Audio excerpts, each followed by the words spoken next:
Listening to GHP Radio, powered by iTrackRadio.com, your independent music source. Fresh, new music, right here on the all-new GHP Radio, your new independent music source.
baby, but I sure do love. Well, well, well, sure do love it, yeah. Oh la, oh la, oh la, I sure do love it, girl, now. Oh la, oh la, oh la, I sure do love it, yeah. Oh la, oh la, oh la, I sure do love it, yeah, yeah. Play, make it funky right here, play.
saxophone.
Yo, what's up?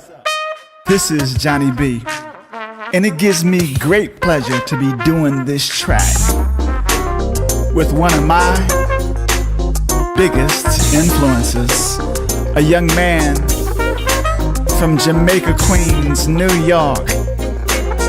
His name is Mr. Tom Brown.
Break it down.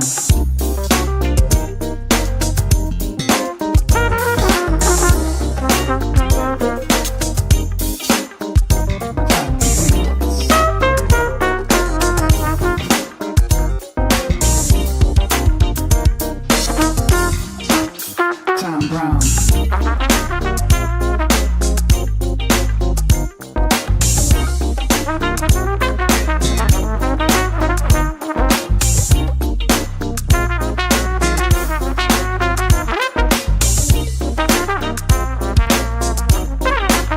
Johnny B, slow.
Hello, everybody.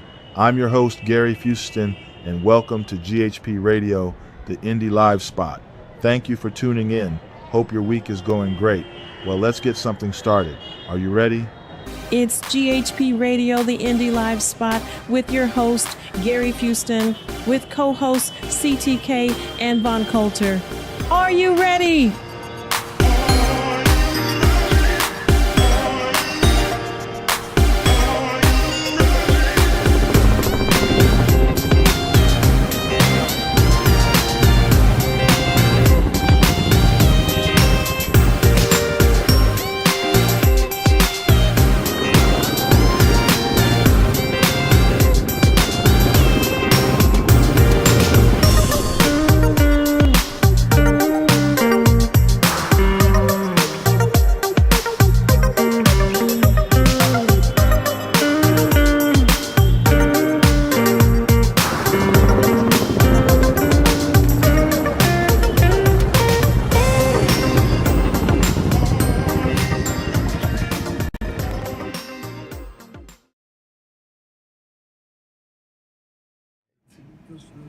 All right, ladies and gentlemen, welcome to the Indie Live Spot. I'm very excited today because we have a special guest today, and I'm going to turn it over to Von. I want Von to give us a nice, wonderful intro, please. Thank you.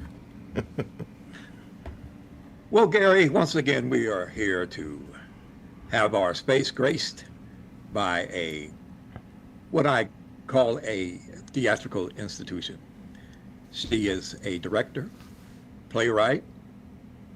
The only thing she probably doesn't do is are you a musician too, Juliette? Just to make sure. I'm not. It's okay. It's But okay. I got rhythm.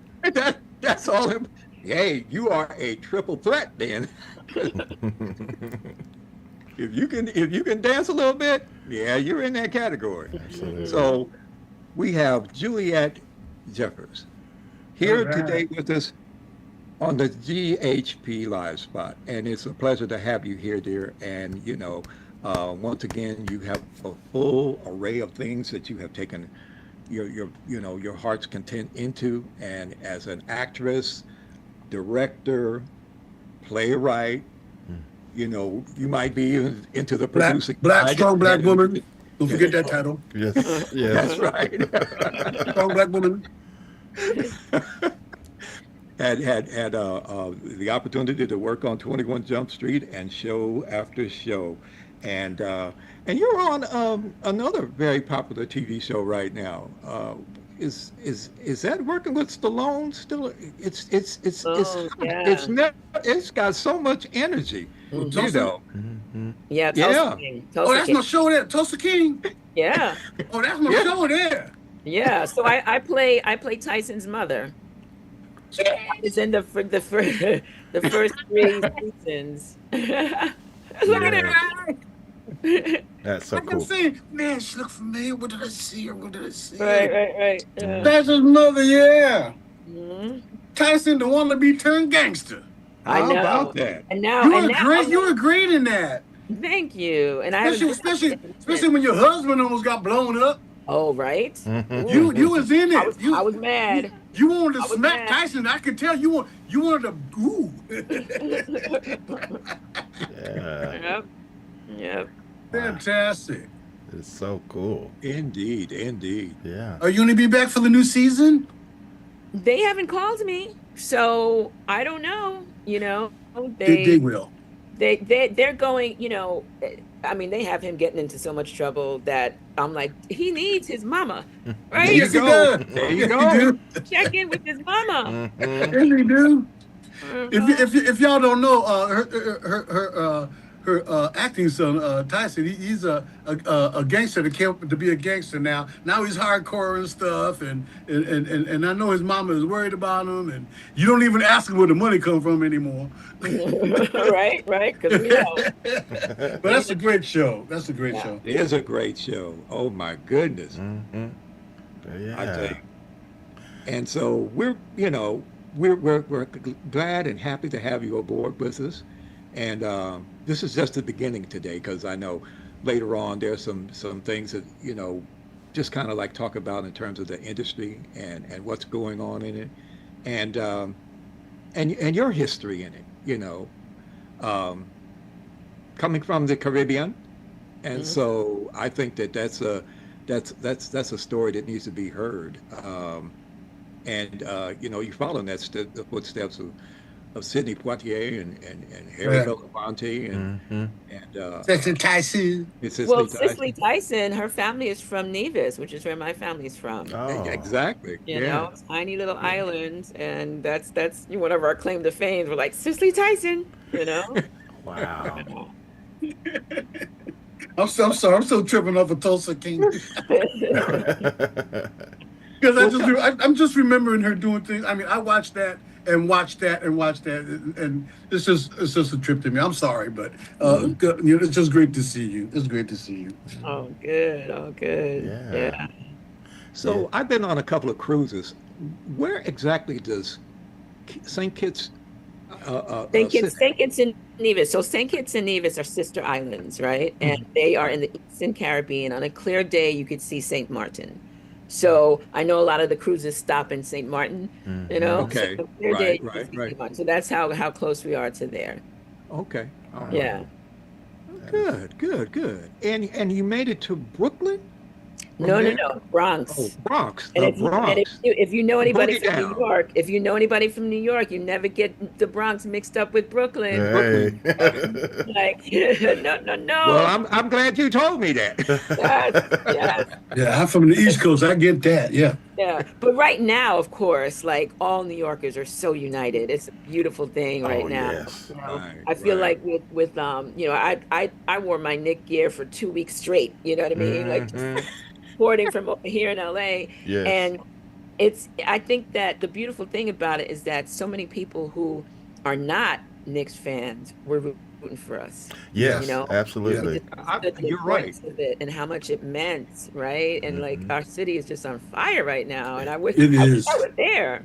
And the interesting thing about the series, I was for a long time a San Antonio Spurs fan, but for some reason I don't know how I lost that interest in them. I guess it's because of the big tall dude they got from France, and so. We won't speak about him.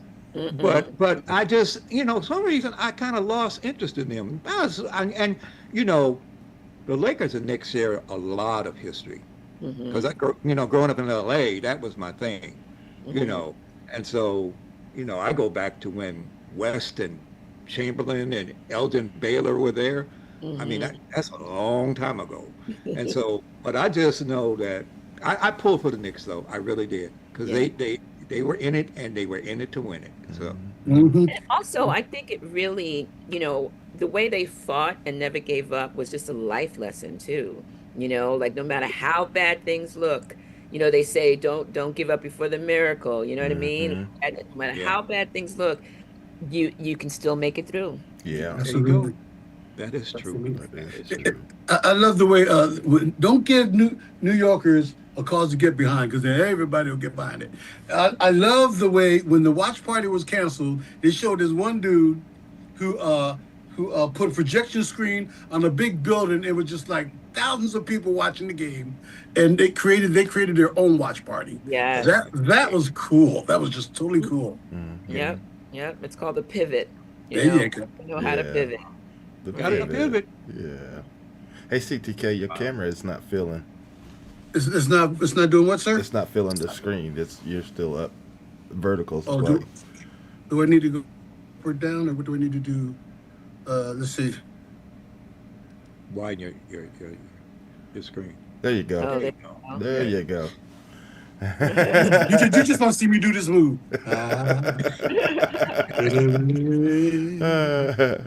Yeah. Now, another recent thing that you were on, Juliette, was The Residence too. Is that right? Yes. Yes. Yes. Yes.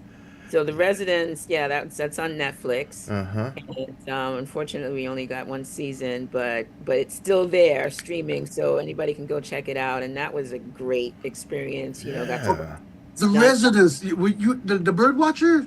Exactly. Yeah. You and her? Well, no. No, I wasn't the bird watcher. She was the painter. I played the White House painter. I had I played best friends with Giancarlo Esposito's character. Okay. Yeah. So that was a great experience. Yeah, that She's was. in all the shows I like, Gary. He's in I know. Yeah, I had the opportunity to watch that whole series, and I thought it was a great series. It was good. It was done well. Mm-hmm. It really I'm was. here to do. Yeah, I'm it here was to. unfortunate that it didn't get picked up for a second season. Yeah. There were a lot of I'm here great to. actors in it, and great show. But that's how showbiz is, right? That's You never know. showbiz, yeah. It's true. But it just fattens up that great resume that you have. It's just vast and deep, and I just appreciate everything that you do. Thank you. Thank you. Well, I raise my hand. Yes. I think that Giancarlo Esposito is the most underrated actor in the business. Yes, he is. Bar none. Bar none.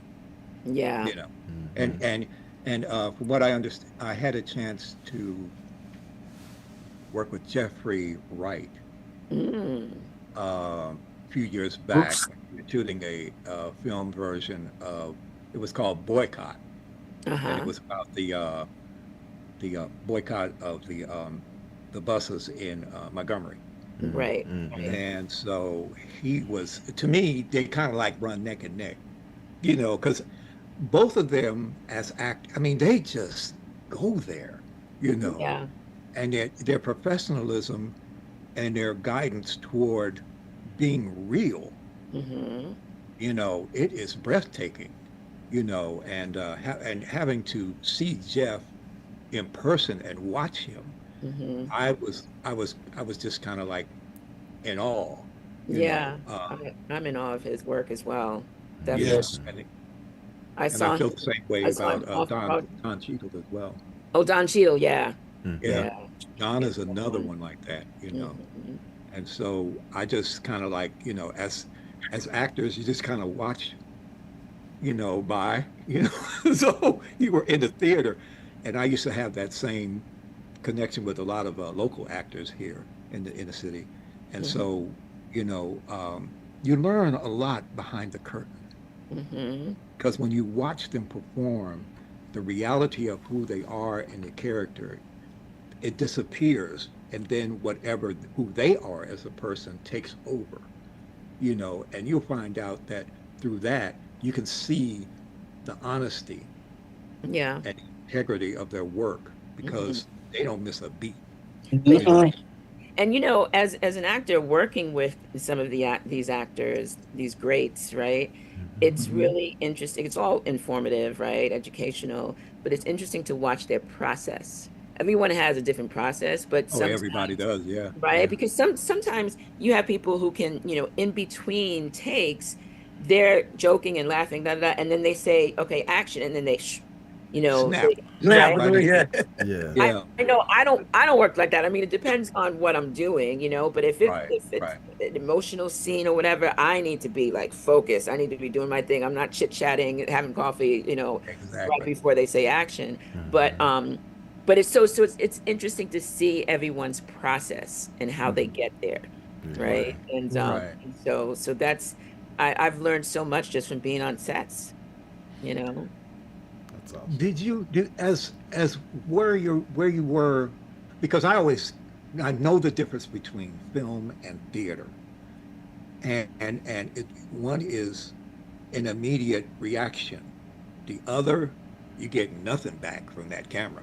Right. So, in all honesty, which one?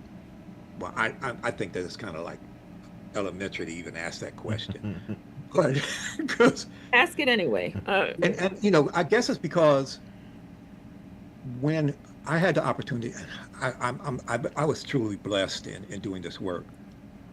I had the opportunity to work with Alfred Woodard 3 times, Oh, and Alfred is one of the most giving, and you know, it's just her character as a human being, not so much as an actress, and she's so giving and so open to her scene work. I was in the scene with her, and I worked on the film project Miss Evers Boys, Oh yeah. and we were doing a scene together, and the director, um, and I and her, we were like in that head session. We were talking about what we needed to do to make the scene work, and mostly Alfred was just saying, "Just concentrate on me, just concentrate on me." And I went there. I Mm-hmm. went there, Yeah. and it was just like I felt so comfortable. She gave me that comfort level, and I forgot the camera was even there because it was just a conversation between her and I. Yeah. And so from that standpoint, I knew I said, this is the beauty of this work because the camera is only going to catch what we feel and our truthfulness and honesty with each other, Mm-hmm. you know. And so from that point on, the same thing happened to myself and oh my goodness, this was the Rosa Parks story. Oh my gosh. Um, Which one? Because that's the one with a friend of mine was in one that was more recent, Meta okay, Golding. this would have been the one HBO did Okay. with Angela Bassett. Ah. Uh-huh. And I worked alongside her a lot during our scenes and stuff. Mm-hmm. That's another incredible actress as well, you know.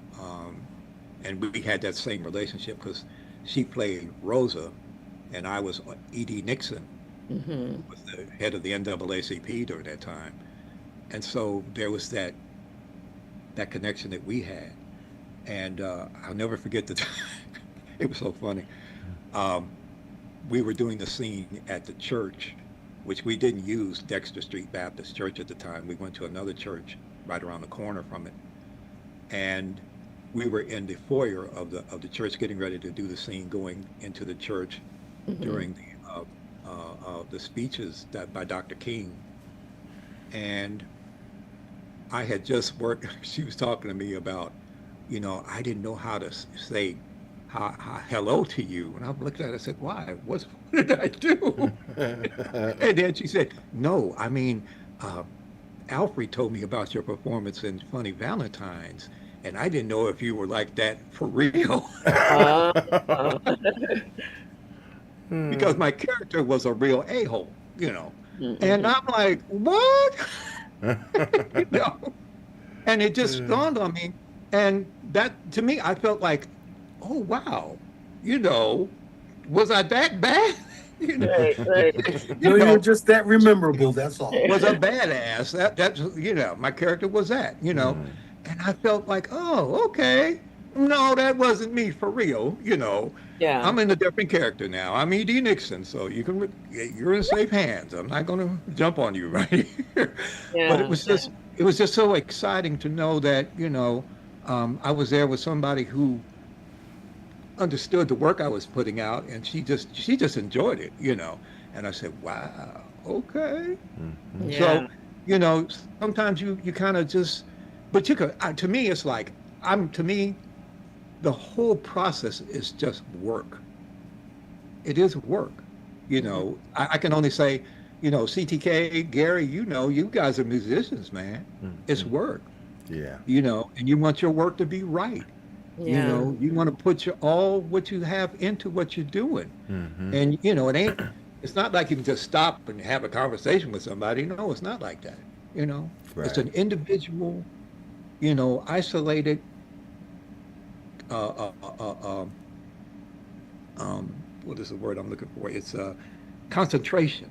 You Yeah. know, Yeah. it's a Well, concentration.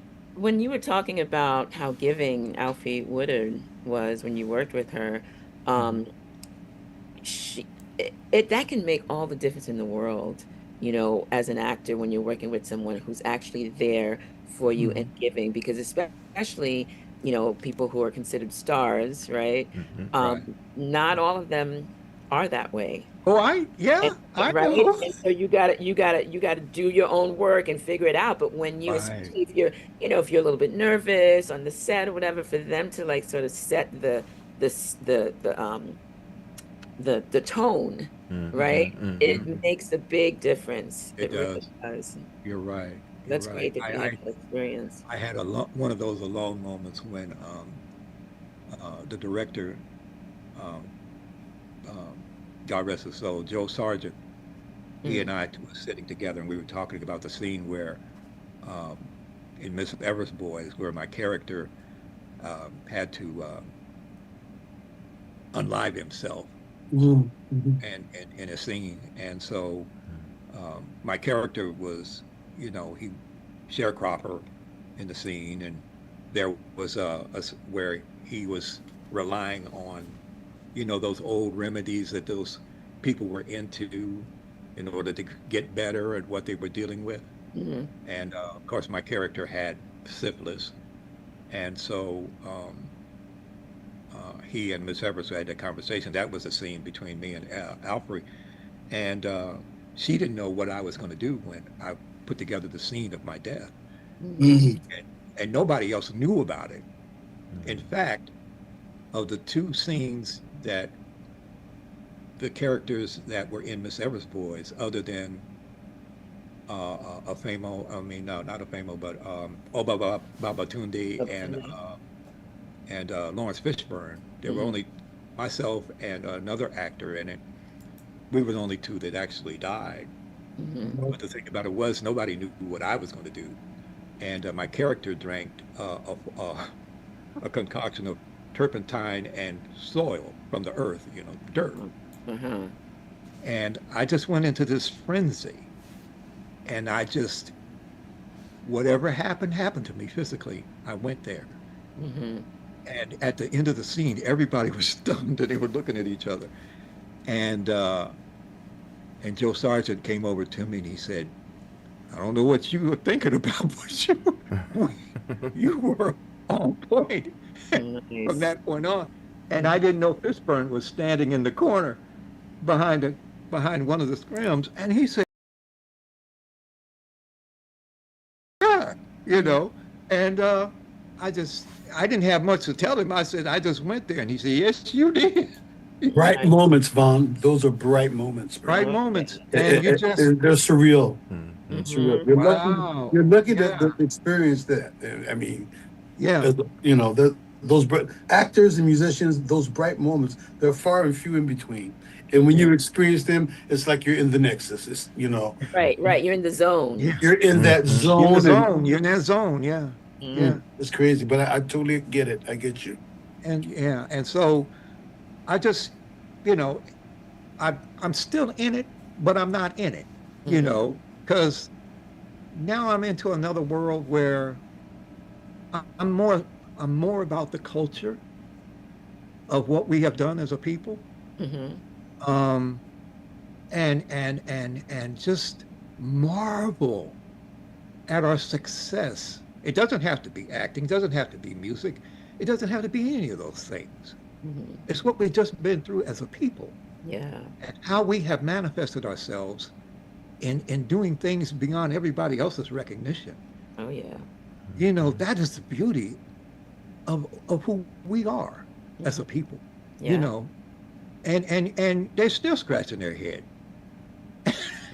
And I laugh. I mean, it's just funny to me because they have no idea. Mhm. Sometimes we don't know how it happens, Yeah. but it happens. You Resilience. know? You know, Yeah, we are so yeah. resilient and And strong I and um powerful. and I just had this one other short little situation that took place, and I don't mean to dominate too much of this. It's just because you're an actress. No, you're an actor. A And I thespian. just I'm a and my thing is, thespian. and a lot of people don't understand. I don't use the term actress for women as much anymore Mhm. because we're all actors, Mhm. regardless of what our gender is. And so when we were working on a scene in the Rosa Parks story, we were in a house, and I worked as E.D. Nixon, and the husband who played um,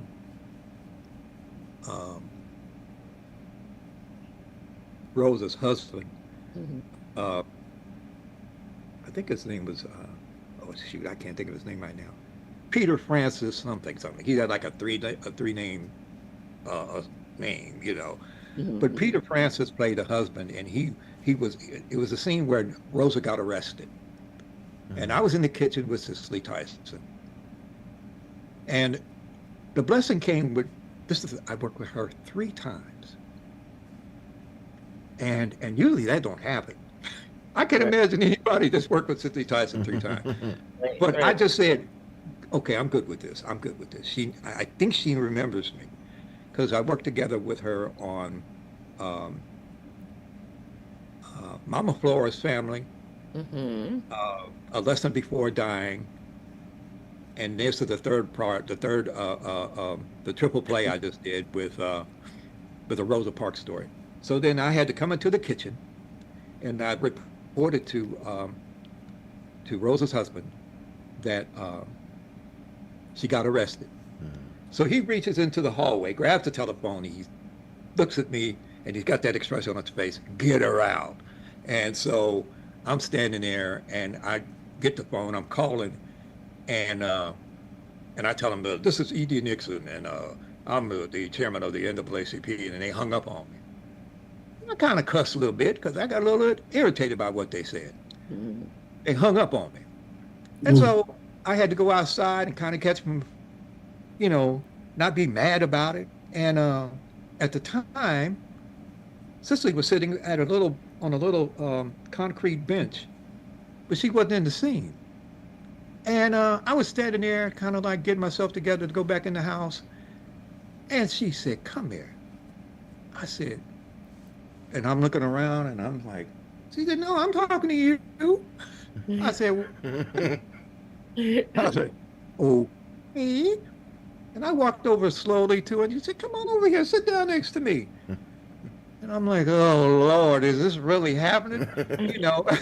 And so I sat down next to her and she put her arm on my shoulder and she said, you know what, baby?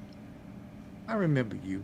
I remember you from Mama Flora. And I said, you remember that scene? She said, I remember you. And I was like, oh, okay. And she said, I see you. I see you working. I see you doing this. You love what you're doing. I said, yes, I do. And she said, I can tell. Take it as far as you can go, baby. Take it as far as you can go. Because I know you can do this. You're doing it now. And she hugged me around the neck and she said, keep doing what you're doing. And from that point on, I said, I don't think I can tell anybody this story and they'll believe me. Right. She was blown away by the expression of what you put out there, man. She felt that. The expression, man, of what you're feeling, man. That's a good thing, Von. Brother, you're a very lucky brother, man. She got the impression of your expression. The impression. I guess you're right. Yeah. And a lot of people ask me all the time, why aren't you still acting? I just tell them I just am into a whole nother world right now. To me, it's like, I love the whole world of acting. It's an individual thing. But for some reason, I just know that taking a step back lets me look at where we are. And in these days and times, you just gotta wonder, is the individual more important than us, the masses? That's the reason I'm doing what I'm doing with Gary and CTK, because I was a musician at one time too. I played the trombone and loved it. Loved it. We were doing stuff we were doing classical music, we were doing big band, we were doing jazz, we were doing pop, we were doing R&B, and I love my horn. I really did love my horn, and to this day I still love it. But now I don't read music like I used to. I mean, once you start to read it, you can do it, but I haven't practiced in years. And that's why I marvel at what these guys are doing today. And that's why I marvel with guys like Gary and some people that I know who have a music nonprofit organization for the preservation of jazz. and I'm on the board, and so, but it's all working in the same vein, because actors are musicians and musicians are actors. They really are. Artists. You know, and you know, when I listen to Gary, I listen to what's playing. I listen to CTK on the trumpet. I listen to what they're doing. They have they have a sound that's all their own. They don't sound like anybody else, but that's the improvisation of the work. And that's what we mostly do on camera. People just don't realize it. We have to improvise all the time. Oh yeah. It just doesn't become that big of a deal, you know, because what they're getting is this raw thing out of us. Right. You Well, know, the good ones. the good ones, yes. Good ones, right? Because like it's Right. you know, being in the moment. And Denzel, I just saw this post, and Denzel was telling a story about how, you know, he had a line. Someone had a line where he said, "I'm going to kill you," right, to him, and so he was like, "Well, I can't really work on that, like how my reaction to that is going to be, because Right. you don't know how that person's going to come at you. They might be like, 'I'm going to kill you,' or they might be like, 'I'm going to kill you,' and so you can't like pre like you know figure out what how your reaction is going to be. You have to be in the moment, right? And that's improv, right? That's being like It is moment. improv, yeah. You know, you could work on your lines. You have, you know, that you have to rehearse, right? You have to memorize your lines and all that. But you can't like say in advance, oh, I'm gonna walk over here and then I'm gonna do this and then my reaction is gonna be that. You know, then that's when it feels like you're acting. Exactly. And Exactly. it's not real, you know. So, Right. so I get what you're saying. It's like jazz, you Yeah. know. And I love the I think you had a quote, said something about listening. I think you had a quote, something I saw something where you're pointing toward your ear and you said listening. Yeah. And I said to myself, the greatest actors are the best listeners. Right. Because what I marvel about that, I love scenes where actors don't have any dialogue. And you just watch their eyes because the camera's on them.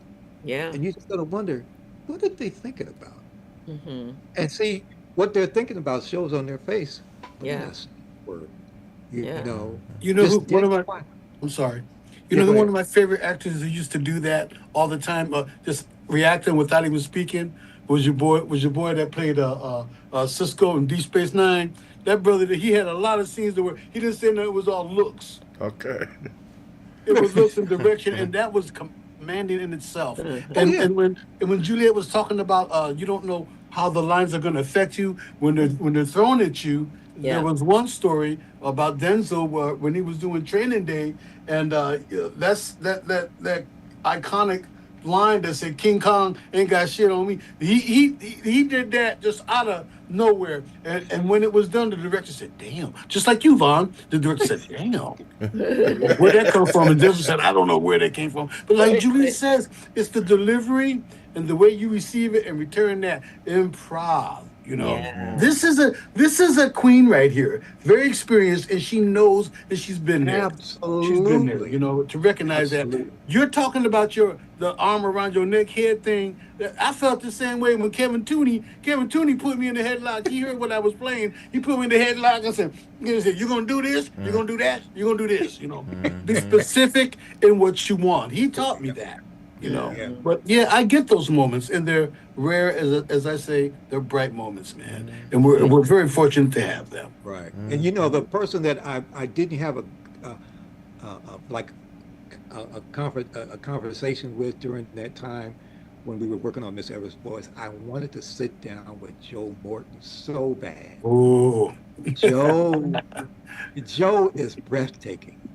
Oh, You yeah. know, he's one of those guys that you would never think he would even be an actor. But he just brings the funk every time. Joe Morton is amazing. Totally. And the same thing, Pittsburgh said the same thing. He said, "Oh, here he come." No, but you don't never see him he's just not acting. He's being Joe Morton the whole time, you know. Yeah. right? And he was just, but he's a wonderful, wonderful guy. He really is. And he was, dig this, he was working on a film, a small film, private, independent film about Robert Johnson. Mm-hmm. I don't Really? even know if we got it done, but I could see him doing Robert Johnson, you know, the great blues singer, you know. And I can imagine him being that. I just can, you know. Of course, we have no real dialogue on Robert Johnson, but he looked like he could have been that. He could have been that guy, you know. And so, and I had to tell him, he said, well, if you were playing a musician, who would you play? I said, I want to play John Coltrane. I could pull that one off. Yeah. Now I'm Because kind of Train was a mysterious cat. yeah, To me, he was, you know, yeah. because he had all, Totally. but yeah, humble and just as he had that spirituality about him. And I remember watching a piece on him, and for some reason, everybody that went to him to ask him a question, their heads were bowed. Really? I was like, ooh, what does that mean? Respect, yeah. McCoy Tyner walked up to him, and his head was bowed. Elvin Jones did the same thing. Jimmy Garrison did the same thing. I'm like, what is this all about? They're recognized. It was very mysterious to me, but then again, it was the reverence they had for him. Yeah. Yeah, that was the magic of John Coltrane, you know. And he had been through a lot because he got kicked out of Miles' band, and after he got off that kick, he created his own band. You know, and that whole spirituality thing was just magic. And the way those cats played for him, forget about it. Oh yeah, forget about it. Yeah, it was just them, you know, and that's the reason why, you know, I feel like I'm here because like these musicians right here. I mean, y'all gonna have to send her some of y'all work. I'm I just was gonna gonna be. say, I want to hear. Definitely. Yeah. I mean, it's. I tell you what, Gary, we should get her to direct us in the live version of WPD. She should be directing that. Yeah, that would be cool. That would be totally cool. It was a three-part trilogy. Yeah, I'm interested. I'm very interested in hearing Juliette about what brought you into acting. You know, Yes, and how did yes. that all come for you?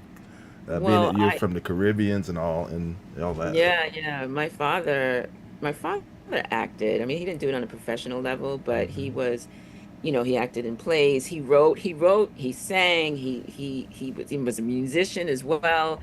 He was just an all-around artist. And so I remember as a kid going to see him in a play. It was in Brooklyn, I think, the theater.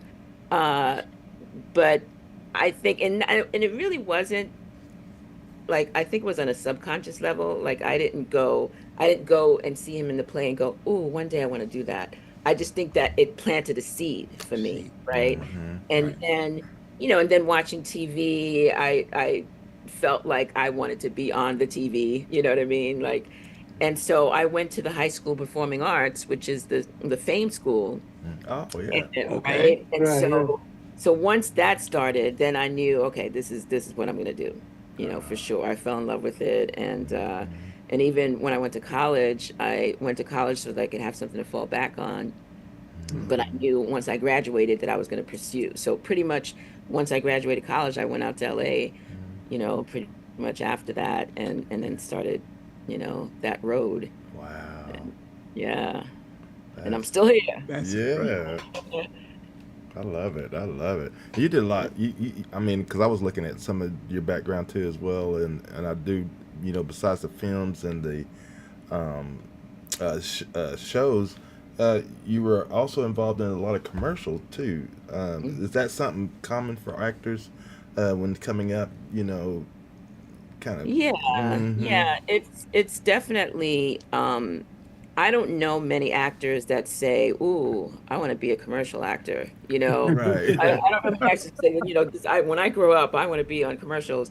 I think that it's one of those things where they call it the bread and butter. You know Yeah. that, and it's not that it's so easy to get a commercial because it's a numbers game, really. Mhm.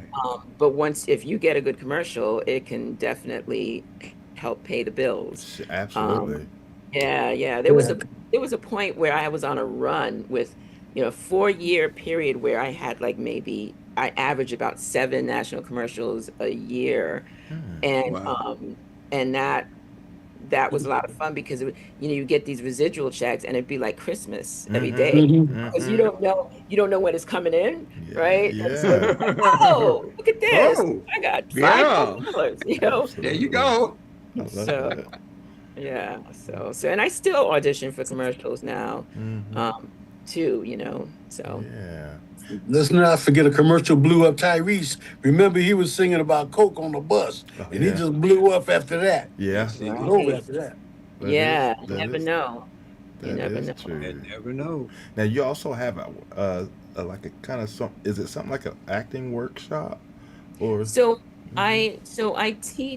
I coach actors on creating their own solo shows. So one man shows, one woman shows. Mhm. I have 5 one woman shows that I've written and performed.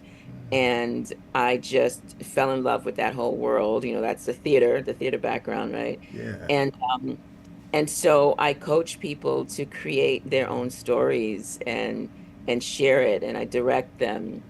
And you know, so sometimes I'll hold workshops, but mostly I work one-on-one now, Mhm. private coaching. Yeah. Nice. Good for you. Wow. That's Wow. crazy. I can't wait to tell my wife that you acted with our cousin. That is just crazy that you knew our cousin. That is just crazy, crazy. I Yeah, know. yeah, yeah. We did some episodes together. I was like, whoa. Yeah, that is bananas. Because I Bananas. mean, we're talking about like 30 years Uh-huh. or Mhm. something, more than 30 years ago. Wow. That's crazy. Mhm. Well, it's time. You know, because I couldn't believe. I think about a month ago, I was looking at the calendar, and I did not understand. I said, "Wait a minute."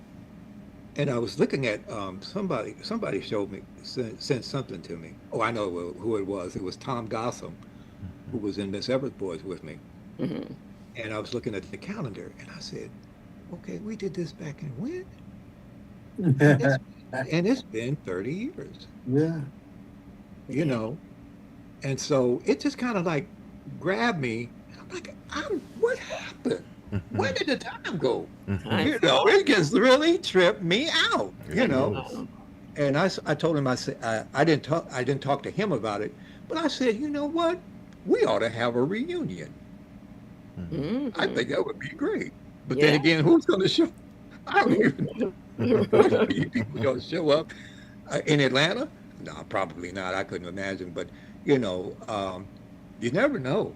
You never You never. know. Never know, Vaughn. We were a family. We were a tight knit family. And That's so good. I think that it would be nice, but who's to say? Who's to say? Hmm. I got a question for you. Yes. When you were in high school, Hmm. what where was your? I mean, now you went to that talent high school, Hmm. right? Hmm. Uh, when you, what was most important, the acting part, or because I didn't do no acting in high school, none. Hmm.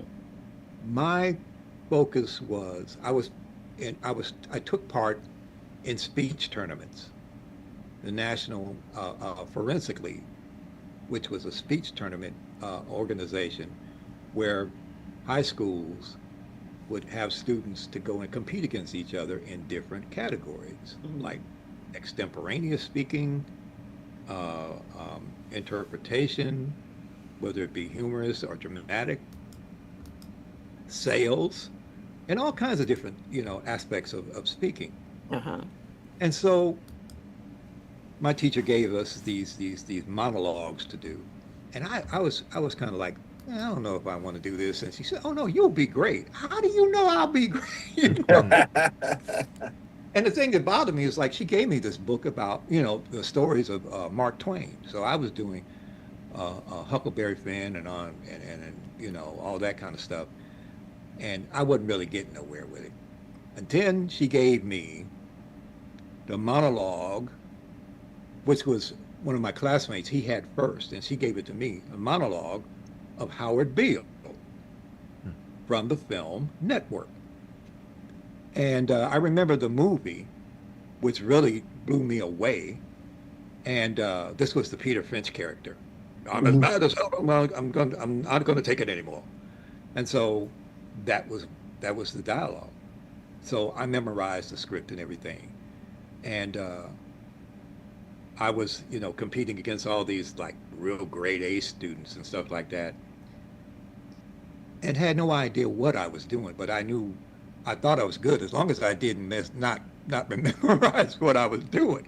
And so after a while, she told me, she said, "What are you doing in that class?" Because nobody else could go in to see the kids compete, but they had like judges and stuff, and other class, some students in there who were competing as well.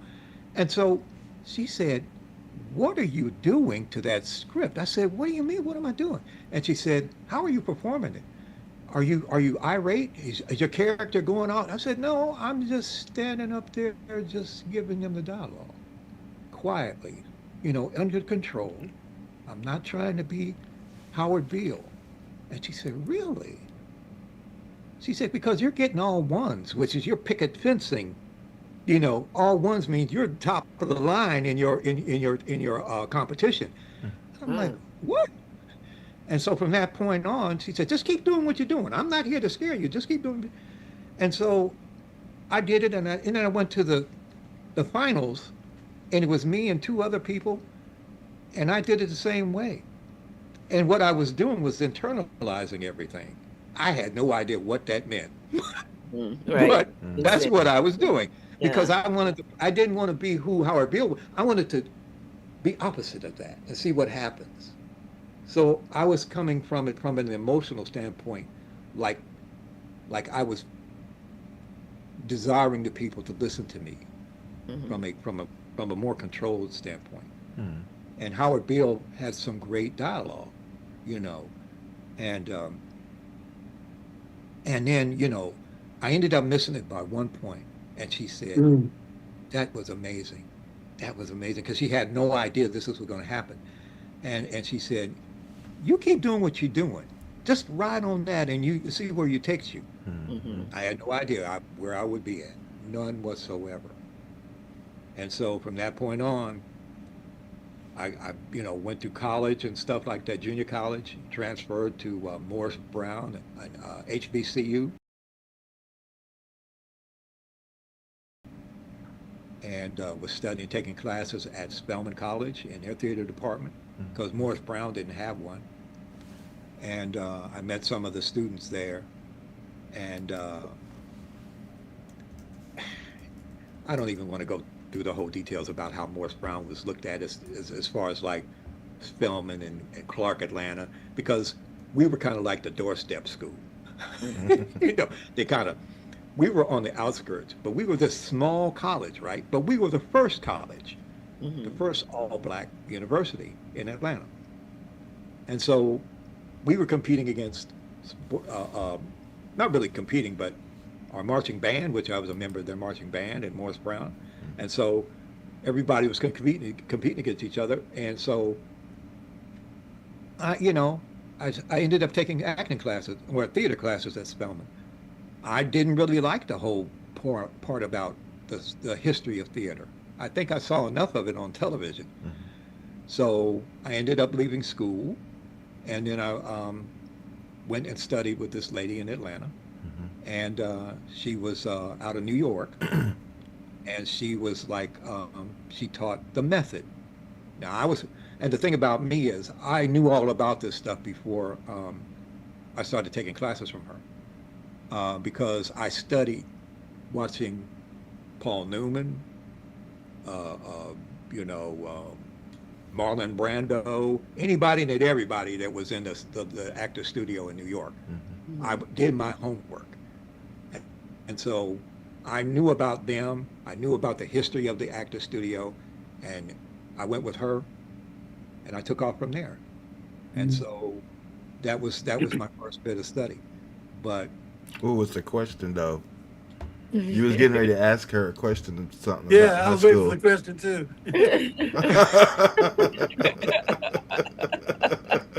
If you don't remember, I have a question. Yes. You go ahead with your question, Gigi. Thank you. I want to ask Juliette, what role you haven't had that you would like to play, that you haven't had yet, and that you would just would like to really play, just to have that experience of doing it. I would love to play like action hero. I mean, I feel like it's so funny because like I got my back hurts and I got my knees and all that. So it's like that was like my dream role to like be an action hero. But I'm like, I can still do it. It's okay. Yes, you can. Of course. And you know what? You know what you should. A suggestion I would suggest. Well, I know you would be great if you did the history of this one black woman. She ran a stagecoach. Oh, From the West? Stagecoach Annie. Yes. Wait, what's the name? I can see you killing at guns and everything. Wait. What's And the woman's name? What was it? Stagecoach Annie. Stagecoach. Stagecoach Annie. Yes. Yeah. And she had a whip. Yeah. Juliette, I can see you killing that, Juliette. Yes. with your beautiful smile, that beautiful gap in them dimples. My wife has a gap, by the way. I love the gaps. But I can see you doing that. Really. Yes, Really. yes. In the saloon, 6-shooter on your hip, getting your trail dust off, you going to the bar. I can see that. Okay, She good. wasn't I'm so nobody glad to you have mess that vision. And that woman wasn't nobody to mess with. I'm trying Nobody to to mess with. Woo. Having her switchblade, a knife behind her. I can see all that. Yeah. Well, that actually combines two things because I would love to do a biopic as well, to portray someone who actually already existed. So yeah. I'm going to look into that. Girl, you will kill it. And if you do, since I'm in LA, just put me in the saloon. I'll be going like this. You Just got sipping it. my drink. Saying nothing. You don't have to give me no lines. Right. Just sipping on a drink. But I can really see you do that, though. Okay. She had a flask on her. She would take a shot and kill Yes. you. She had all of that going for her. Yeah. But the thing about her was, she was a heavy woman. I mean, she was well over 200 pounds. Oh. But she was that woman. She rode across the Midwest into the Pacific Northwest. That was her trail. But it was still a part of some sexiness about it, too, Von. You can't leave that out, though. Well, of course you couldn't. can't hide the eboniness. The ebonyness. I tell you what's funny. You understand, CTK? Huh? The happiness. Got to use that one, bro. I know. That's the word. I tell you what's funny. As you know, I'm a Trekkie. I'm a big Star Trek fan. And I was watching the other night, an old episode, the original one came on, right? And it was Nichelle Nichols, of course, and Kirk, right? And then Kirk had to kiss her, right? Oh yeah. The way that role went down, man. Her eboniness, and then when she did one scene to where they showed her midriff and she had all them abs and stuff, Uh-huh. I was like, oh damn!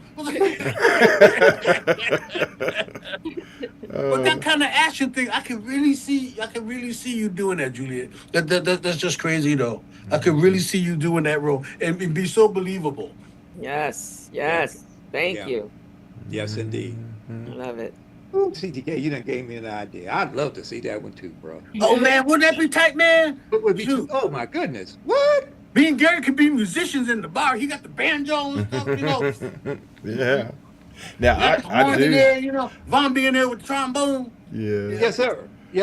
Now I do have a question, Juliette. What now, because how fast technology and all the stuff that's going on with AI, how's that been? Is that something that's really interrupting on an actor's perspective? I mean, I was just kind of curious to know your thoughts on that.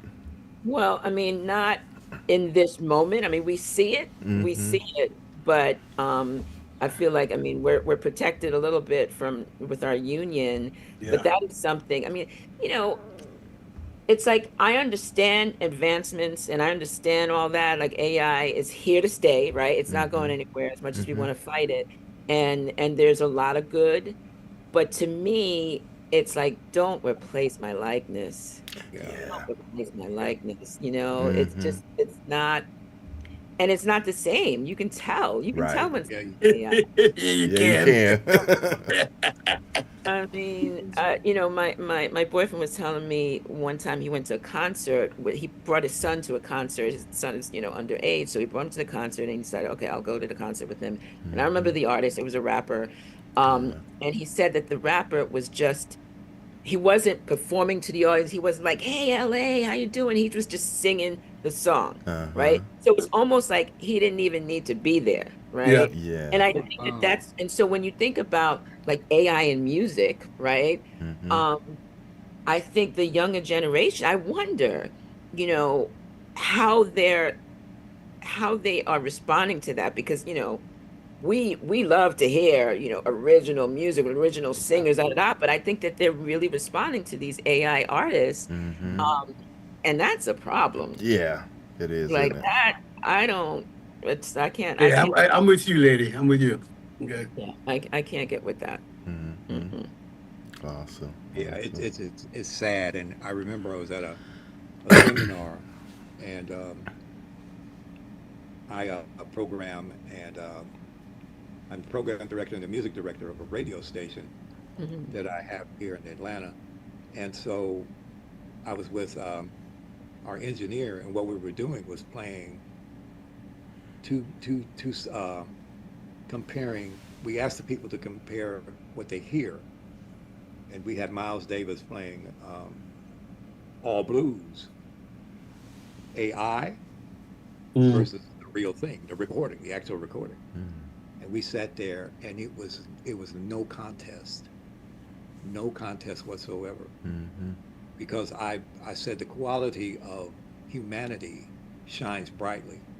Yes. AI has no humanity, Right. Yeah. none whatsoever. AI can't connect.